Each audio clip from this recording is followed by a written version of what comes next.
Shalom saudaraku, selamat siang semuanya. Dan biarlah hari ini, siang ini kita mau bersyukur kepada Tuhan. Kasih setianya tidak pernah berubah di dalam kehidupan kita. Dan maka dari itu, biarlah kasih kita juga kepada Tuhan jangan berubah. Karena hanya Tuhanlah yang sanggup menolong kita. Pengharapannya, kekuatannya, sukacitanya yang kekal biarlah terjadi di dalam kehidupan kita. Mari kita mau saat ini menyembah Tuhan. Kita mau bersyukur kepada Tuhan. Kita meminta kekuatan kepada Tuhan supaya saat kita hidup dalam dunia ini, Tuhan selalu memberi kekuatan supaya kita tetap teguh berdiri. Terima kasih Bapa, terima kasih Yesus, terima kasih Roh Kudus.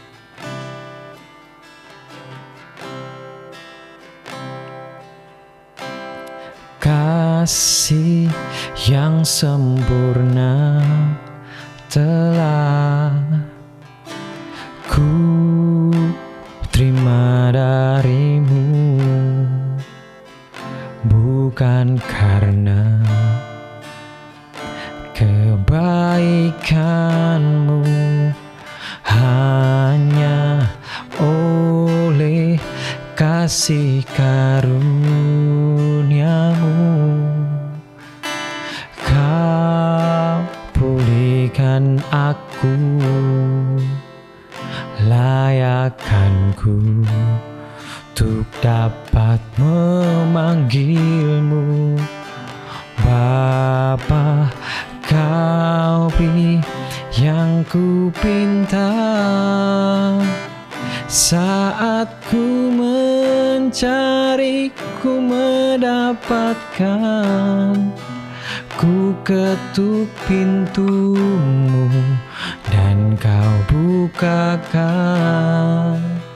Sebab kau Bapakku, Bapa yang kekal. Takkan kau biarkan aku melangkah hanya sendirian. Kau selalu ada bagiku. Sebab kau Bapakku, Bapa yang kekal. Dengan segenap hati kita mau katakan, kau beri yang kami minta Tuhan. Kau beri yang ku pinta saat ku mencari, ku mendapatkan. Ku ketuk pintumu dan kau bukakan. Sebab kau Bapakku, Bapa yang kekal. Takkan kau biarkan, amin Tuhan, aku melangkah hanya sendirian. Kau selalu ada bagiku. Sebab kau Bapakku, Bapa yang kekal. Kau selalu ada bagiku. Sebab kau Bapakku, Bapa yang kekal.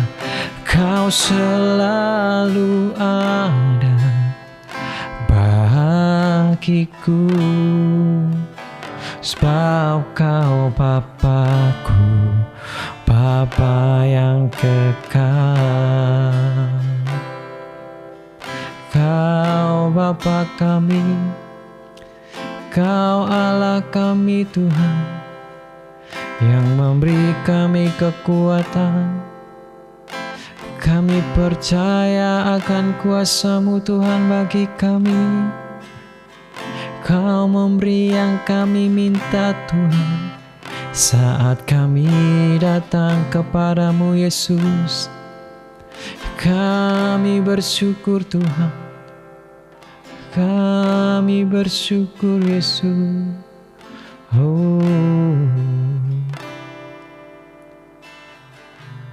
Kami bersyukur Bapa buat segala kasih setiamu yang ada dalam kehidupan kami. Kau selalu ada bagi kami Tuhan. Saat kami dalam keadaan terpuruk, saat kami di dalam pergumulan yang berat, kami percaya Tuhan. Saat kami berteriak Tuhan, saat kami mendekat kepadamu, Engkau selalu ada bagi kami. Terima kasih Tuhan. Bekerjalah dalam kehidupan kami saat ini Tuhan. Biarlah firman-Mu yang hamba sampaikan bisa menjadi kekuatan, bisa menjadi pengharapan bagi saat ini yang mendengarkan. Terima kasih ya Bapak. Terima kasih sekali bersyukur buat siang hari ini. Hanya dalam nama Yesus kami berdoa dan mengucap syukur. Amin. Shalom, selamat siang semuanya. Dan sebentar tadi kita sudah memuji dan memuliakan nama Tuhan.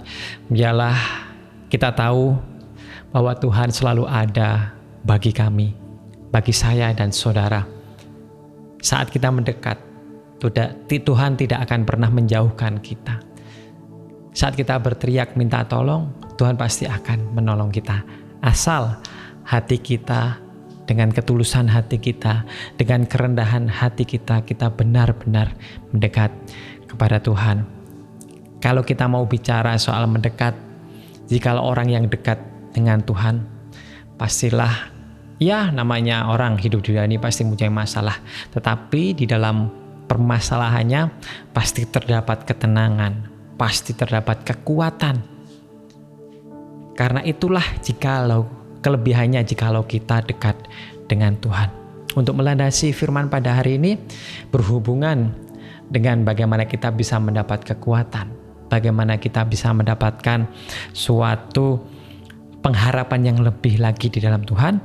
Mari kita mau baca di dalam 2 Korintus 1 ayat 3 sampai ke ayat 11. Bagaimana pada waktu itu Rasul Paulus memberikan semangat kepada teman-temannya yang lagi dalam pergumulan, lagi dalam masalah yang banyak. Padahal sebetulnya Rasul Paulus pun mempunyai masalah yang berat. Maka dari itu kita mau baca 2 Korintus 1 ayat 3 sampai ke 11 dengan judul ucapan syukur.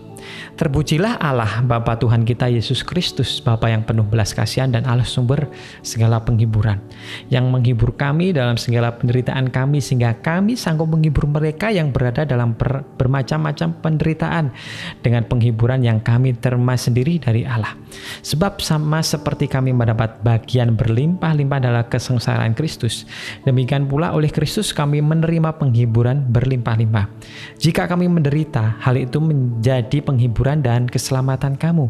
Jika kami dihibur, maka hal itu adalah untuk menghibur kamu, sehingga kamu beroleh kekuatan untuk dengan sabar menderita kesengsaraan yang sama seperti yang kami derita juga.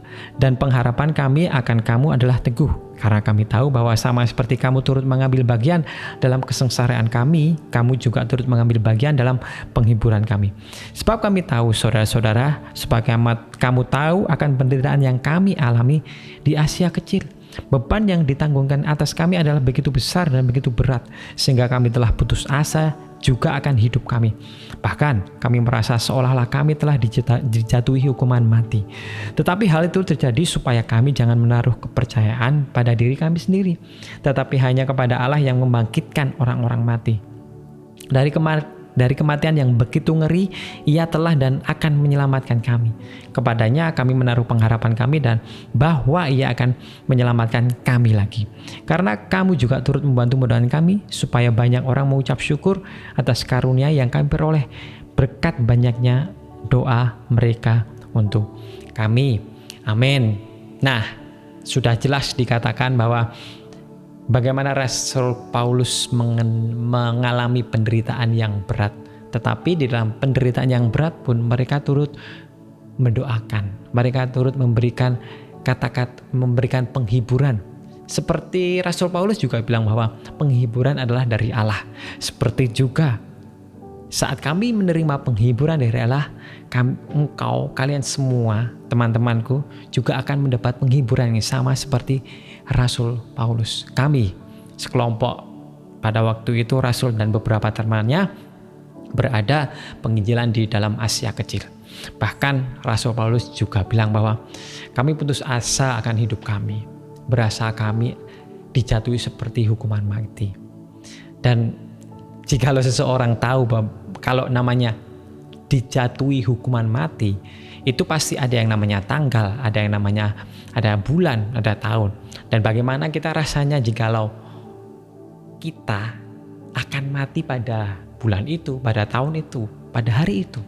Wah, rasanya sudah, aduh Tuhan, aku akan mati nih pada hari ini, pada hari-hari yang akan ditentukan. Nah, seperti itu yang dirasakan Paulus, berat hati, penderitaan yang sangat berat, yang ya sebagai penginjil memang tidak enak. Bagaimana Rasul Paulus menginjil di beberapa negara Asia dan juga di Yunani juga, dan tidak gampang dan sangat bisa dikatakan menderita. Tetapi Rasul Paulus mendapat penghiburan sendiri dari Allah, seperti yang Rasul Paulus katakan, dan juga dengan doa-doa orang-orang di sekitar, dengan dukungan teman-temannya, Rasul Paulus menjadi kuat dalam menjalani penginjilan. Dan itu yang kita alami sekarang mungkin. Teman-temanku saat ini, saudara-saudaraku saat ini mengalami penderitaan. Mungkin tidak dalam penginjilan, tetapi di dalam kehidupan. Kita tahu bahwa sekarang di dunia ini bagaimana sangat kacau. Bagaimana keadaan ekonomi tidak begitu baik. Permasalahan muncul. Sakit penyakit muncul, pergumulan tidak kunjung selesai, dan itulah yang harus kita hadapi. Jangan dihindari, tapi kita hadapi.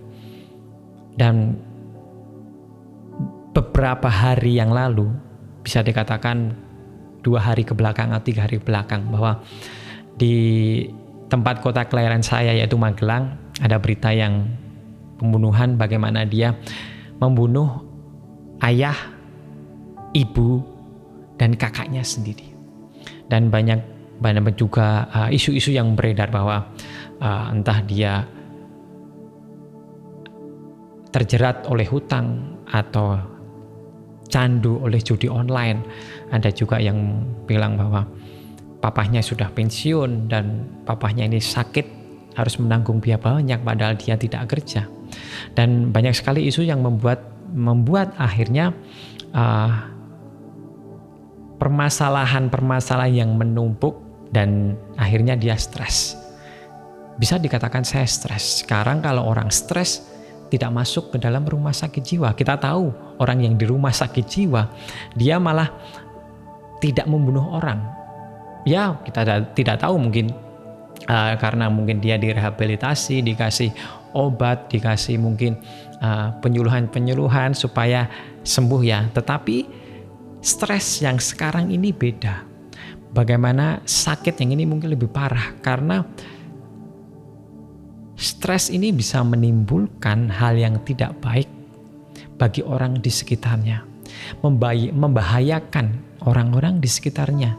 Contohnya adalah orang ini yang saya sebutkan tadi, bagaimana dia sangat tega sekali membunuh orang tuanya yang bagaimana memeliharanya, bagaimana menghidupi, merawatnya dari kecil sampai besar. Saya tidak bisa bayangkan bagaimana dia setega itu, apalagi juga kakaknya, dibilang bahwa kakaknya ini sangat sayang kepada adiknya ini.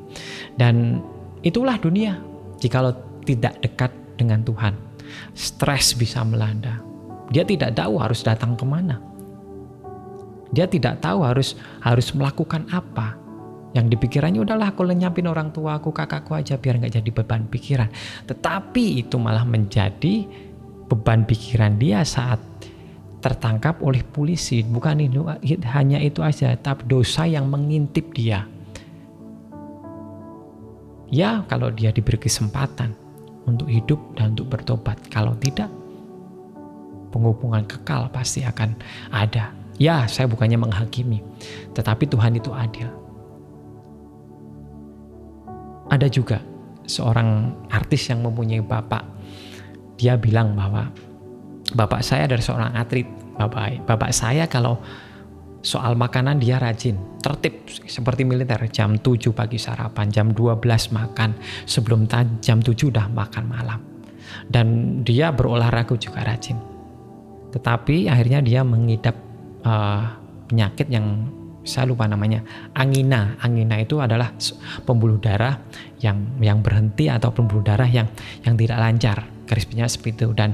Dan pemicunya bukan, ya saya bilang dia udah makan tertib, udah rajin olahraga juga. Tapi pemicunya adalah apa? Stres. Bagaimana stres bisa menjadi pembunuh saat-saat ini? Orang stres bisa membunuh. Orang yang stres bisa juga terbunuh oleh penyakitnya tersebut. Mari saat ini, teman-temanku yang saat ini mungkin lagi dalam keadaan stres, lagi dalam keadaan tertekan, lagi keadaan yang mungkin banyak masalah. Ya, mungkin kalian tidak seperti Rasul Paulus yang merasa dirinya bahwa dijatuhi hukuman mati, tetapi perasaan kalian campur aduk, entah apa yang harus dilakukan, entah apa yang harus akan dijalani terhadap keluarga, karena kesetresan masalah keluarga, masalah pekerjaan, masalah yang dibuat sendiri. Tetapi saat kalian datang kepada Tuhan, Tuhan akan menolong kok. Percayalah. Saat kalian angkat tangan saat ini, saat kalian berserah kepada Tuhan, Tuhan akan memberikan penghiburan. Dan saat Tuhan memberikan penghiburan, merubah hati, memberikan sukacita, beban seberat apapun, pasti bisa dijalani. Kuk yang ada di pundak kalian itu ringan. Tuhan sendiri yang bilang. Maka percayalah, taruh segala kekhawatiran kepada Tuhan. Taruh segala ketakutan kepada Tuhan. Taruh segala pergumulan kepada Tuhan. Bukan berarti kita terus Tuhan menjadikan IRT kita, pembantu kita. Bukan seperti itu. Tetapi dengan kita menyerahkan, kita berserah kepada Tuhan, kita tidak mengandalkan diri kita sendiri. Kita tahu bagaimana diri kita sendiri lemahnya itu seperti apa. Maka dari itu kita butuh kekuatan. Jangan hanya meminta berkat. Jangan hanya meminta utangku lunas. Jangan meminta keluargaku harmonis. Jangan minta apapun yang untuk kepuasan nafsu kita sendiri. Atau untuk supaya kepentingan sendiri. Tapi mintalah kekuatan. Supaya kita bisa menjalani kehidupan di dalam dunia ini. Kekuatan untuk apa? Menjalani segala pergumulan. Menjalani segala kepahitan, menjalani segala hal yang membuat kita mungkin down, tidak semangat. Tetapi, jikalau kekuatan ada di diri kita, itu semua akan kita lalui, akan kita jalani. Walaupun kami, saya dan saudara dalam lembah kekelaman, Tuhan akan bersama kita. Janganlah takut, janganlah gentar. Dengarkan firman terus, karena iman timbul dari pendengaran. Pendengaran akan firman Tuhan. Saat iman kalian terbentuk, pengharapan itu ada.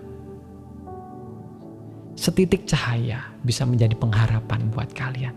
Percayalah, apapun masalah saudara sekarang saat ini yang saya tidak tahu, mari kita serahkan kepada Tuhan.